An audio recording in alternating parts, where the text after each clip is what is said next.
You love me, oh, that you gave your life for me.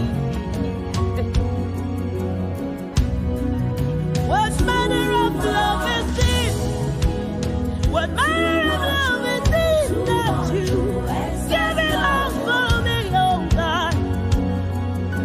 Jesus, you love me. You love me. You love me. Jesus, you love me too much, oh. Hey, Jesus, you love me too much, oh. Who am I that you Wow. Alléluia, alléluia. Shalom, shalom, shalom. Quel beau chant. Quel beau chant. Ce chant qui parle de l'amour de Jésus-Christ. Il n'y a pas de plus grand amour que l'amour que Dieu a manifesté en Jésus-Christ pour l'humanité. Il n'y a pas de plus grand amour que de donner sa vie pour ses amis, pour ceux qu'on aime. Il n'y a pas de plus grand amour que cet amour qui s'est crucifié à la croix afin que toi et moi nous vivions. Voilà, ce jour, il est question de l'amour. L'amour qui bâtit des familles. L'amour qui bâtit des vies. C'est à cause de l'amour qu'aujourd'hui quelqu'un est devenu ce qu'il est devenu. Vous imaginez cet enfant orphelin qui n'avait personne, cet enfant de la rue qui n'avait personne, cet enfant qui se demandait ce qu'il allait devenir, juste un peu d'amour. L'amour a investi pour son avenir, l'amour a investi pour ses études et aujourd'hui le voici. Combien de ceux qui m'écoutent ne sont pas justement le fruit de l'amour de Dieu, mais également le fruit de l'amour de quelques personnes sur cette terre? Oui, je veux m'arrêter et reconnaître des hommes et des femmes qui m'ont aimé. Mon père, ma mère. Je veux m'arrêter pour reconnaître des hommes de Dieu qui m'ont aimé, mes pères spirituels. Je veux m'arrêter pour reconnaître également des hommes qui m'ont aimé, des saintes personnes qui en temps difficile m'ont soutenu, m'ont aidé à devenir ce que je suis aujourd'hui. Je veux m'arrêter pour reconnaître des enfants spirituels qui m'ont aimé, qui ont aimé mon ministère, qui m'ont soutenu.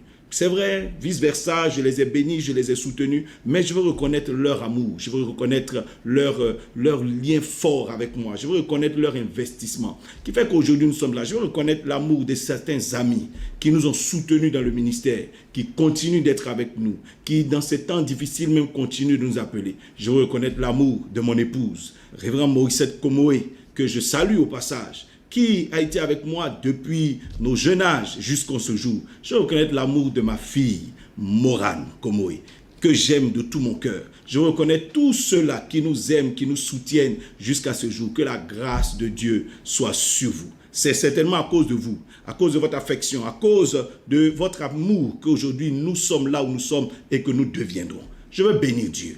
L'amour, voici la plus grande force de l'humanité. C'est l'amour qui a permis de vaincre le péché. L'amour qui a permis de vaincre la mort. Vous savez que sans amour, aujourd'hui, on serait encore mort. Ce n'est pas parce que Dieu est puissant que nous avons été délivrés. Quelqu'un peut avoir de l'argent et ne pas mettre cet argent à votre disposition. C'est l'amour qui entraîne le sacrifice. C'est l'amour qui provoque l'investissement. Aujourd'hui, c'est parce que Dieu nous a aimés que Jésus-Christ est devenu notre Seigneur, notre Sauveur, et que même il a accepté de s'humilier jusqu'à la croix, afin que toi et moi, nous soyons aujourd'hui appelés enfants de Dieu, fils de Dieu, co-héritiers avec Christ, qu'aujourd'hui nous soyons bénéficiaires de la grâce du Saint-Esprit. Vous voyez, nous avons l'Esprit de Dieu, nous avons des miracles, nous avons des manifestations de la puissance de Dieu, tout ça parce que Dieu nous a aimés. Mais bien aimé, il n'y a pas que Dieu seulement qui doit aimer. Il y a aussi que l'homme doit aimer. Vous voyez que le commandement que Dieu a donné à l'homme, c'est quoi? Tu aimeras le Seigneur ton Dieu de tout ton cœur, de toute ton âme, de toute ta force, de toute ta pensée. Jésus-Christ nous a dit, tu aimeras ton prochain comme lui-même Christ t'a aimé. Voici, Paul va jusqu'à dire, si nous faisons des miracles, que nous faisons tout ce que nous faisons. Nous parlons en langue, nous déplaçons des montagnes, mais que nous n'avons pas l'amour, nous sommes comme des tonneaux vides qui faisons beaucoup de bruit. Voici l'amour au centre de tout. Toi qui m'entends, toi qui me vois, toi qui m'écoutes aujourd'hui, je suis sûr que tu as besoin de cet amour. C'est vrai, tu as besoin de l'amour de Dieu, mais tu as certainement besoin de l'amour de quelqu'un. Voilà pourquoi je veux que tu demandes à celui qui est avec toi, qui suit avec toi, certainement même peut-être ton conjoint, peut-être ton fiancé, peut-être ton enfant, peut-être ta mère, un parent, un ami, demande-lui, m'aimes-tu vraiment? Est-ce que tu m'aimes vraiment? Vous savez, voilà la question centrale. Voilà la question qu'il faut à quelqu'un. Oui, aujourd'hui, nous sommes dans cette période de Covid-19. Nous sommes tous confinés, nous sommes enfermés dans nos maisons. Peut-être même que cette occasion qui devrait renforcer les liens de famille, au contraire, a révélé beaucoup de carences, beaucoup de manques dans les relations familiales, dans les relations entre monsieur et madame, dans les relations entre les enfants et leurs parents. Je voudrais que tu dises, m'aimes-tu vraiment ce matin? Sinon, ce jour, Dieu veut corriger quelque chose. Le Saint-Esprit veut pouvoir aider une famille à repartir. Voilà pourquoi je vais m'appuyer sur l'histoire d'un vieux couple. Un couple de vieilles personnes, on pourrait dire. Un couple qui a béni l'humanité. Un couple qui est aujourd'hui la fondation même de la foi chrétienne. Le couple d'Abraham et de Sarah. Voilà lorsqu'Abraham avait 99 ans et que Sarah avait 90 ans, voilà comment Dieu les visite. Et la Bible dit en Genèse chapitre 18, à partir du verset 9, je lirai jusqu'au verset 12, il est écrit, « Alors, les anges et Dieu dirent à Abraham, « Où est Sarah, ta femme? Où est Sarah, ta femme? » Il répondit, « Elle est là, dans la tente. » L'un d'entre eux dit, « Je reviendrai vers toi à cette même époque. Et voici, Sarah, ta femme, aura un fils. » Sarah écoutait à l'entrée de la tente qui était derrière lui. Abraham et Sarah étaient vieux, avancés en âge, et Sarah ne pouvait plus espérer avoir des enfants. Elle rit en elle-même en disant, « Maintenant que je suis vieille, aurai-je encore des désirs? Mon Seigneur aussi est vieux. » Voici un couple de vieilles personnes, des personnes âgées. Le monsieur a 99 ans, il est plus âgé que toi. La femme a 89 ans, elle est plus âgée que toi. Béni soit Dieu si tu es plus avancé en âge que ces personnes. Dieu t'a fait grâce. Mais voici des gens qui, à cette époque-là, sont en train de réfléchir encore à comment faire un enfant. Monsieur a 99 ans, madame a 89 ans, et Dieu rentre dans leur maison. Et ce que Dieu leur propose, ce que Dieu leur promet, c'est vous aurez un enfant. Waouh! Comme si c'était un jeune couple de 22, 23 ans, de 30, 25 ans. Un projet. Au point où Sarah rit en elle-même et elle se demande, est-ce que mon mari va encore m'attirer? Est-ce que j'aurai encore des désirs pour lui à cet âge-là? Est-ce qu'Abraham encore aura des désirs pour Sarah? Vous imaginez une femme de 89 ans et vous devez vous approcher d'elle. À quoi elle ressemble encore? Bien-aimé, il n'y a plus rien qui attire vos yeux. Certainement, tout est parti. Toute la beauté de la jeunesse a disparu. Mais est-ce que vous savez que Isaac est né quand même? Et il est né l'année prochaine. Ça n'a même pas duré. En un an, Isaac est né. Ça veut dire qu'effectivement, Abraham a eu des désirs pour Sarah. Abraham s'est encore rapproché de Sarah. Les deux ont eu encore de l'attraction l'un pour l'autre. Et un enfant est né, un enfant qu'ils ont aimé de tout leur cœur, qui est devenu aujourd'hui l'ancêtre, je pourrais dire, du salut de l'humanité, puisque c'est l'ancêtre de Jésus-Christ. Comment est-ce que ces deux ont fait pour s'attirer encore à cet âge-là, jusqu'à les concevoir, jusqu'à donner naissance à un enfant? Abraham a soutenu sa femme qui était enceinte. Vous imaginez, s'il n'y a pas un vrai amour, qui n'a rien à voir avec ce que les yeux voient, qui n'a rien à voir avec des fois ce que la main touche, qui n'a rien à voir avec l'apparence, mais qui vient réellement du cœur, un vrai amour, est-ce que vous pensez qu'Isaac pouvait naître? Voilà pourquoi je veux que tu demandes à celui qui est à côté de toi, m'aimes-tu vraiment? Est-ce que tu m'aimes vraiment? Regarde ton mari droit dans les yeux et demande-lui, est-ce que tu m'aimes vraiment? Regarde ta femme droit dans les yeux et demande-lui, maman, madame, est-ce que tu m'aimes vraiment? Voici ici l'histoire de l'amour d'Abraham et de Sarah. Quelle richesse, quelle bénédiction. Oui, toi qui m'entends, tu peux aussi être ce Abraham dans ta maison. Tu peux être cette Sarah dans ta maison. Qu'est-ce que leur amour cachait? Quel était leur secret? Comment est-ce qu'ils ont réussi à avancer? Vous voyez, dans le livre de Jean, le chapitre 21, Jésus-Christ pose la même question à Pierre. Avant de lui confier l'église, avant de lui confier les brebis, Jésus-Christ demande à Pierre, m'aimes-tu? Après avoir plusieurs fois dit à Pierre, sois un homme de foi, crois, sois un homme de prière, etc. Jésus-Christ lui pose enfin la question ultime, m'aimes-tu? Et là, il lui demande 3 fois, avant de lui confier ses brebis, en d'autres termes, Pierre, tu vas devoir me servir. Mais pour que tu puisses faire tous les sacrifices, tout ce qu'il faut pour réussir à me servir, garder mes brebis pour lesquelles je suis mort moi-même par amour, il faut que tu m'aimes. Il faut que tu m'aimes parce que tu trouveras des ingrats, tu trouveras des infidèles, tu trouveras des persécutions, tu trouveras toutes sortes de difficultés, mais si tu m'aimes, tu y arriveras. Vous savez, des fois, c'est parce qu'on n'aime pas suffisamment qu'on échoue. Cette maison qui est en train de trembler, des fois c'est à cause de l'amour. C'est l'amour qui n'est pas suffisant. Peut-être même qu'on ne sait même pas ce que c'est que l'amour réellement. On a l'impression qu'on aime. Est-ce que ton amour est capable de passer cette épreuve qu'Abraham et Sarah ont passé? Est-ce que ton amour est capable de passer cette épreuve que Pierre a dû passer justement pour être aujourd'hui en charge de l'Église? M'aimes-tu vraiment? Vous savez, aujourd'hui, s'il y a beaucoup de déviations dans l'Église, c'est parce que justement, il arrive que les apôtres, les prophètes, les pasteurs, les hommes de Dieu, les enfants de Dieu, nous n'aimons pas suffisamment Christ. Mais il n'est pas question de Christ aujourd'hui. Nous sommes en train de parler des hommes. Toi, monsieur, aimes-tu réellement ta femme? Madame, aimes-tu réellement ton mari? Voici ici ce que Abraham et Sarah ont dû vivre. Que nous allons comprendre en 14 points ce que le vrai amour est capable de manifester. 14 clés. 14 secrets. Après ces 14 clés, tu sauras si ton mari t'aime, si toi-même tu l'aimes ou pas. Si ton amour n'est pas revêtu de ces 14 couleurs, il y a quelque chose à revoir. Il y a peut-être quelque chose à rajouter à ton amour. Et c'est parce que justement, Abraham et Sarah avaient ce type d'amour qu'ils ont réussi à tenir jusqu'à 89 ans, jusqu'à 90 ans. Ils ont vécu plus de 60 ans de vie commune. 60 ans d'amour, plus de 70 ans d'amour. Et ça a donné des résultats. Vous savez qu'après la naissance d'Isaac, ils ont encore vécu. Donc voici des gens qui ont vécu près de 100 ans d'amour. Quel bel exemple. Ils sont en train de donner. Aujourd'hui, il y a combien de personnes qui arrivent à tenir 10 ans? Combien de personnes arrivent à tenir 3 ans? Combien de personnes arrivent à tenir 15 ans? Combien de personnes? À peine 2 ans, 3 ans, c'est fini. L'amour est parti, le sel est parti. Tout le piment a disparu. On ne s'aime même plus assez. Et certainement, dans ce confinement, votre plus grand besoin, c'est de vous aimer. Pour que cette famille reparte, Dieu vient donner l'occasion même de rebâtir les familles, de rebâtir les relations. Mais si on ne fait pas attention, au contraire, tout va partir. Je pense que c'est le temps de laisser Dieu nous visiter. Qu'est-ce que l'amour? Quelles sont les couleurs de l'amour d'Abraham et Sarah? Première chose, l'amour est flatteur. Vous imaginez lorsque Dieu arrive et qu'il demande après Sarah. Sarah, ce n'était pas son nom. Sarah s'appelait Saraï.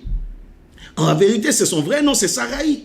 Mais quand on appelle Sarah, on demande à Abraham, où est Sarah, ta femme? Abraham dit, elle est là. Ça veut dire qu'Abraham accepte d'appeler cette vieille femme d'un petit nom, Sarah. Voyez, quand Dieu vient chez vous, il vous donne un nom. Même Dieu connaît l'amour. Mais regarde ton voisin en face, regarde bien celui qui est à côté de toi. Dis-lui quel est le petit nom que tu m'as donné. L'amour flatte. Que vous imaginez que lorsque tu étais au début en train de rechercher cette jeune fille que tu appréciais dans le quartier, que tu appréciais au travail, tu imagines tous les mots que tu lui as donnés. Tu l'as flattée. Oh, tu es la plus belle, tu es la princesse, tu es la reine, tu es la reine de mon cœur. Je ne peux pas dormir sans t'appeler. Quand je ne te vois pas, ma journée, ça ne va pas. Tu vois toutes ces déclarations que tu faisais. Mais l'amour est flatteur. Et justement, Abraham qui appelle Sarah une vieille femme de près de 80 ans, il dit, tu t'appelles Sarah, tu es ma reine. Tu es ma reine, tu es la mère d'une multitude. Pourtant, cette femme n'a personne, elle n'a même pas un seul enfant. L'amour est flatteur. Et c'est parce que justement, l'amour d'Abraham avait cette couleur que lui et Sarah ont réussi à tenir. Et même avoir un enfant, concevoir à 89 ans. Parce que les dispositions à l'intérieur de Sarah étaient favorables. Abraham savait lui parler. Abraham savait quoi lui dire pour que son âme soit flattée. Aujourd'hui, beaucoup d'entre nous, lorsque nous sommes dans nos relations, mais c'est fini, ces flatteries ont disparu. Le monsieur se lève, ce n'est que des remarques qu'il fait à sa femme. Tu ne remarques que ses défauts, tu ne remarques que ce qu'elle n'a pas fait, tu ne remarques que ceci et que ça, mais tout ça c'était là au départ. Vous savez que Sarah était vieille, mais Abraham ne lui a pas donné un nom selon sa vieillesse. Abraham ne l'a pas traité selon son âge. Sarah même se regarde et elle se demande, mais est-ce que mon mari peut encore m'approcher? Et pourtant, j'imagine qu'Abraham a approché Sarah dans la nuit. Abraham a approché Sarah. Donc, qu'est-ce qu'il lui a dit pour que Sarah soit en confiance? Pour que cette vieille femme se trouve encore attirante? Qu'est-ce qu'il lui a dit pour que cette vieille femme n'ait pas honte, qu'elle ne soit pas complexée? L'amour d'Abraham était flatteur. L'amour est flatteur. Vous voyez, quand Jésus est venu, il nous appelle les perles. Il nous traite comme la prunelle de ses yeux. Il ne nous appelle pas poussière, il ne nous appelle pas pécheurs. Il ne parle pas selon nos défauts. Bien aimé, chacun d'entre nous a besoin quelque part d'amour, a besoin d'être flatté quelque part. Vous avez besoin de cela. Vous voyez, quand Dieu parle à Gédéon, il dit vaillant héros. Ce monsieur qui n'avait jamais rien fait de sa vie. Et vous imaginez quelle force il a eu en lui. Comment est-ce que, quelle énergie il a eu en lui pour partir? Parce que celui qui m'a appelé m'appelle vaillant héros. Oui, celui qui m'aime m'appelle Sarah, celui qui m'aime m'appelle la prunelle de ses yeux. Je réussirai. Parce qu'Abraham traitait Sarah de cette manière, cette femme a pu concevoir. Vous savez, des fois ton conjoint peut produire beaucoup de choses, mais c'est parce qu'au lieu de le flatter, tu passes ton temps à faire quoi? À lui faire des remarques, ses défauts, à dénoncer ses erreurs, etc. L'amour est flatteur. Est-ce que ton amour a cette couleur? Si ton amour manque de cette couleur, tu as besoin de te revoir. Parce que c'est ça le vrai amour.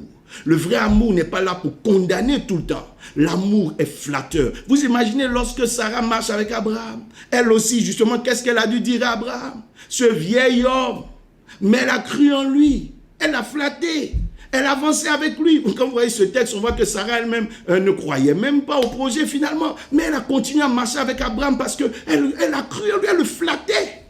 Et Abraham se sentait être ce père de la foi qui doit devenir parce que sa femme était avec lui.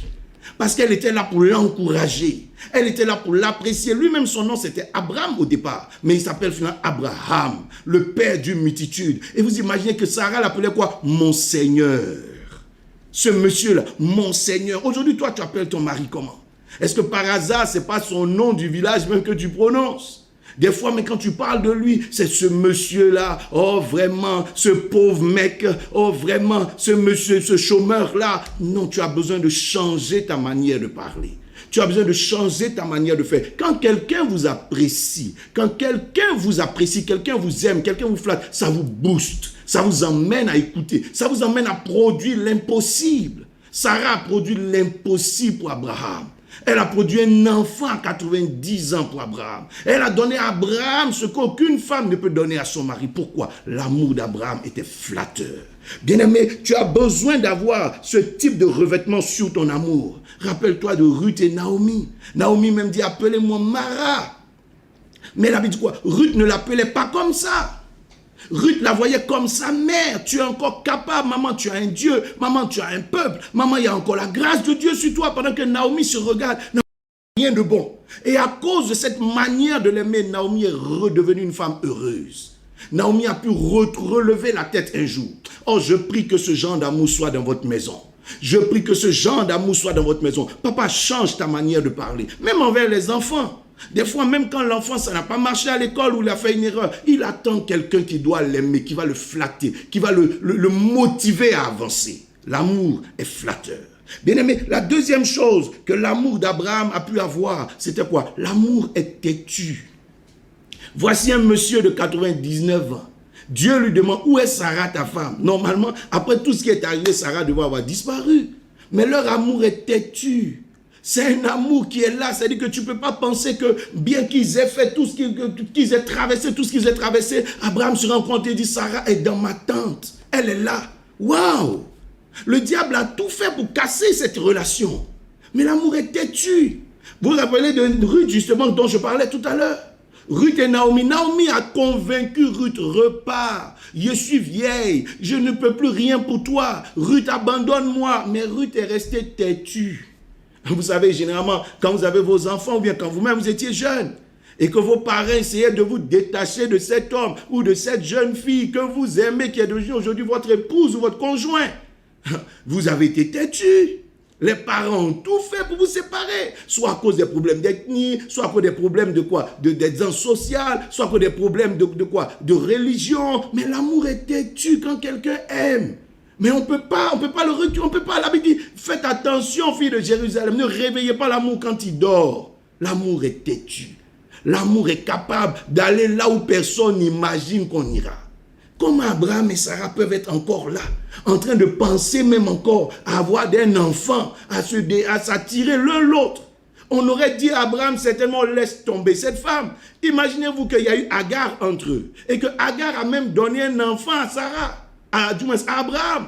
Je suis sûr qu'Agar se disait, après cet enfant-là, Abraham va oublier Sarah. Rien ne peut sortir Sarah de la pensée d'Abraham. Pourquoi? L'amour est têtu. Bien aimé, tu vois, quand ton amour à toi, il suffit de 2-3 petites choses, c'est fini, ton amour a disparu. Ce n'est pas un vrai amour.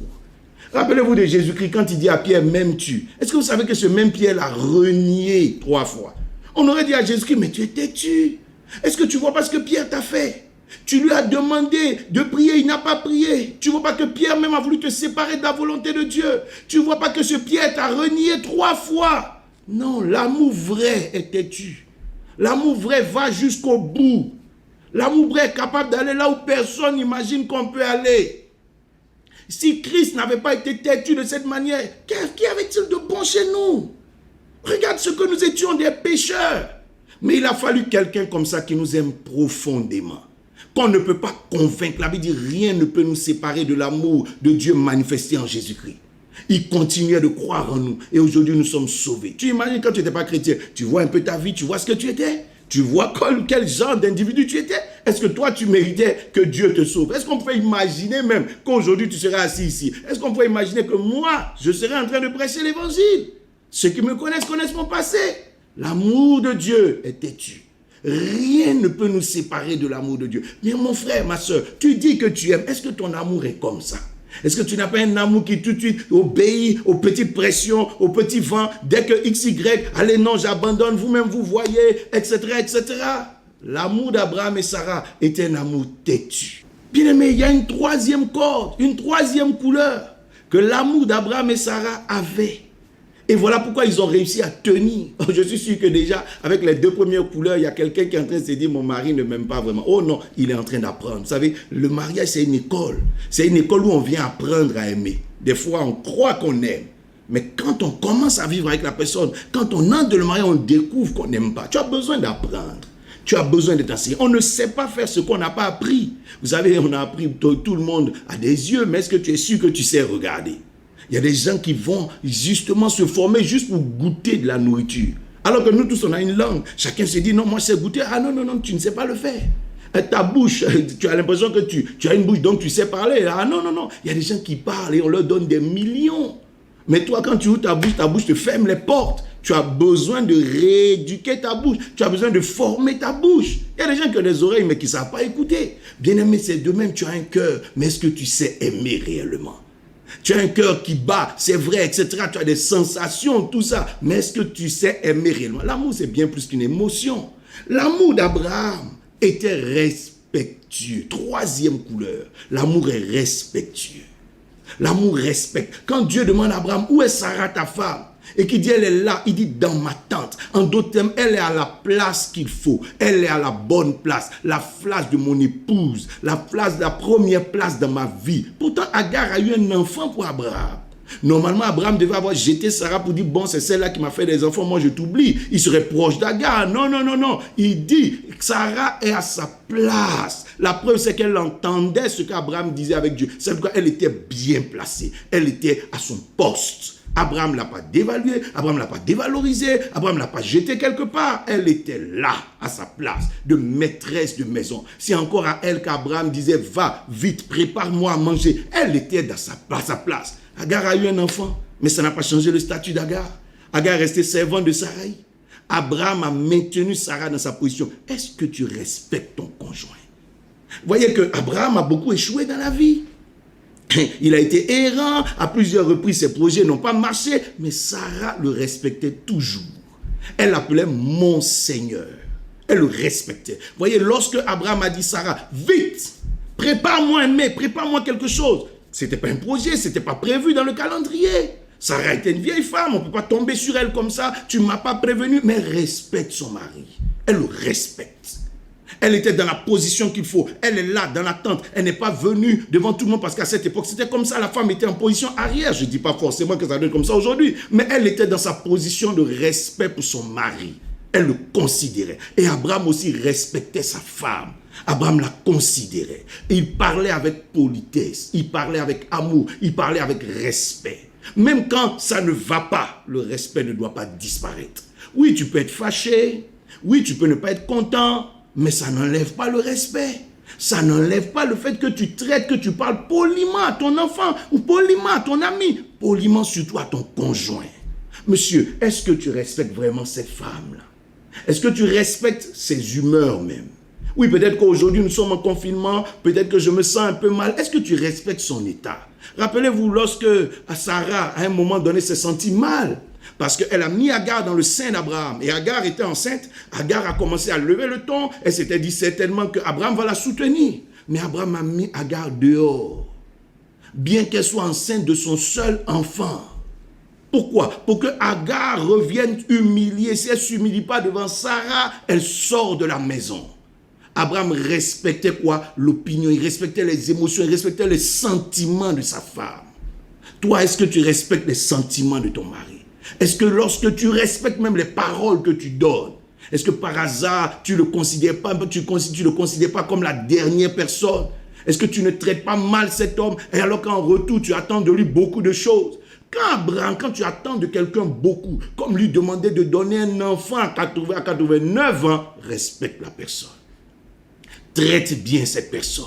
Donne-lui de la valeur.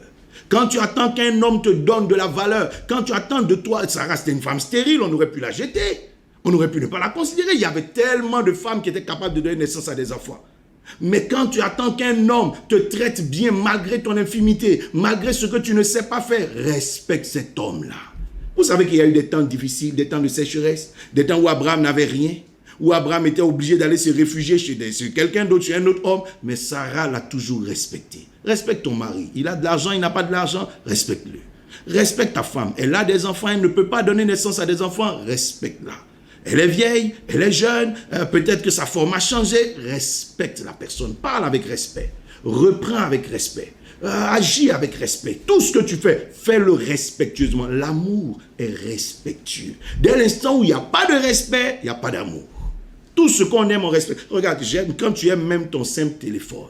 Ton téléphone que tu aimes. Moi, j'ai ici, par exemple, mon téléphone. Parce que je l'aime, mais je le respecte. Je ne le jette pas n'importe où. Je le traite bien. La preuve, il est bien couvert. Je ne le jette pas dans l'eau. Je le traite bien parce que c'est un objet. J'aime mon véhicule. Je respecte mon véhicule. Je le fais nettoyer. Je veille sur ce véhicule. Mais à plus forte raison, ton épouse, à plus forte raison, ton enfant, à plus forte raison, ton mari, qui est la personne la plus importante pour toi. La preuve aujourd'hui, où est ton patron dans ce confinement? On est prêt même à te renvoyer si tu ne fais pas attention. Eh bien, où sont tous ces grands, où sont tous ces médecins, ces gens que tu appréciais dehors? Aujourd'hui, voici la personne la plus importante pour toi est dans ta maison. Respecte ton conjoint. L'amour est respectueux. L'amour élève, l'amour honore. Quand on aime, on respecte une personne. Bien-aimé, Abraham et Sarah avaient une quatrième couleur dans leur amour. L'amour était comment? Attentionné. La preuve, Abraham sait où Sarah est. Où est Sarah? Elle est là, dans ma tente. Il sait avec précision.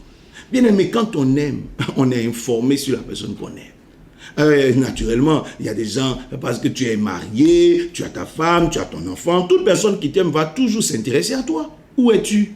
Où vas-tu? Mais pourquoi tu es rentré tard? Mais ça, c'est quoi? Pourquoi tu es habillé comme ça? Pourquoi ceci? Je peux savoir. Mais toutes ces questions, c'est des questions d'attention.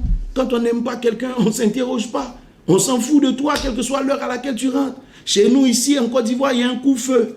Quand on t'aime, vers 20h30, puisque le coup-feu est à 21h, vers 20h30, on commence à t'appeler. Mais où es-tu? Est-ce que tu vas rentrer? Est-ce que tu es rentré? Fais vite.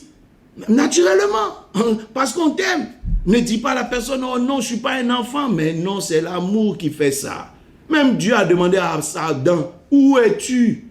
Adam était un vieux monsieur, était un grand monsieur. Mais Dieu lui demande, où es-tu? Pourquoi il n'a pas demandé au serpent où il est? Pourquoi il n'a pas demandé au lion où il est? Mais parce que c'est Adam qui l'aime. Toute personne qu'on aime, on s'interroge, on se demande ce que la personne est, ce que la personne devient. Où est cette personne? Un peu d'attention. L'amour est attentionné.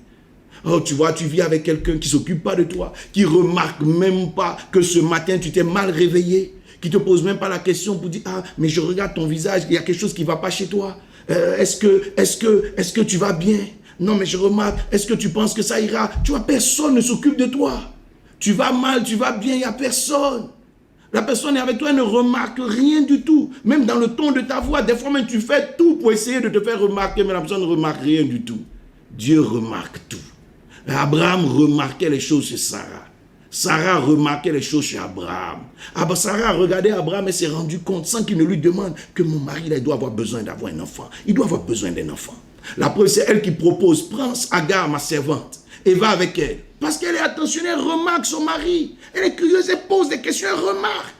Regardez que Abraham lui-même, lorsque Sarah est morte, et que Isaac, leur fils, était là, donc orphelin de mère.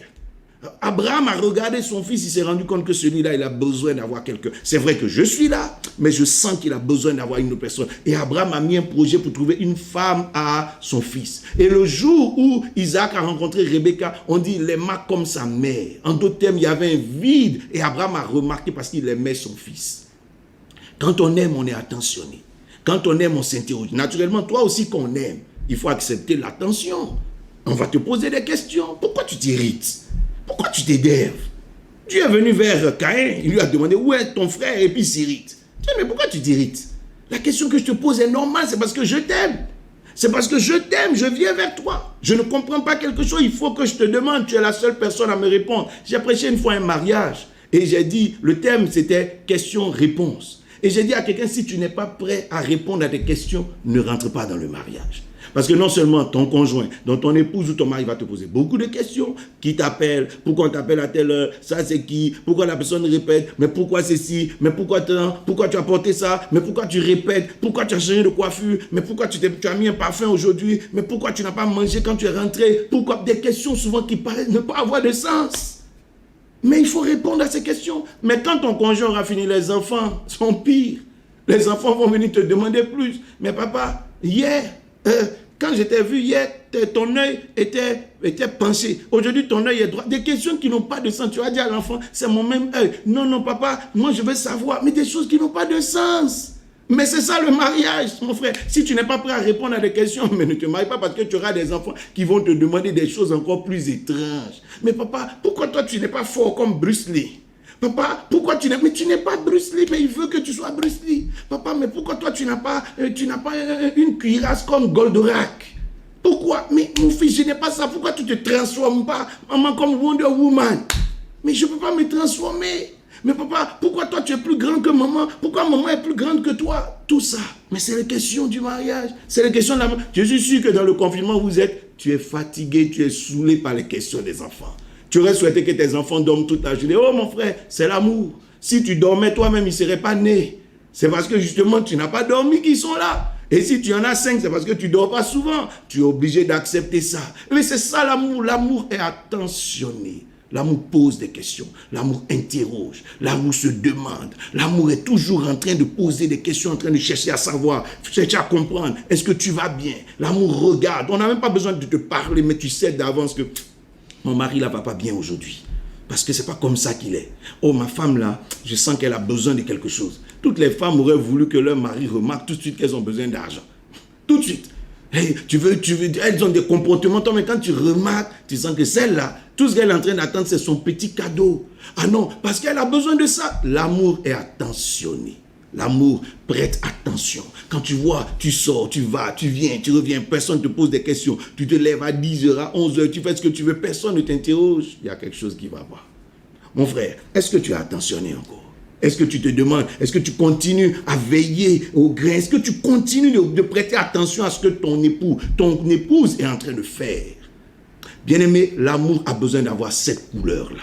Cette couleur sera capable de bénir votre foyer. Je suis sûr que le Covid-19 ne vous vaincra pas aussi longtemps que vous avez ces couleurs-là dans votre amour. Pour l'heure, gardez ces choses. Je reviendrai vers vous, certainement, avec la série 2 des couleurs que doit avoir l'amour pour réussir à tenir. Que la grâce de Dieu permette une restauration dans votre famille.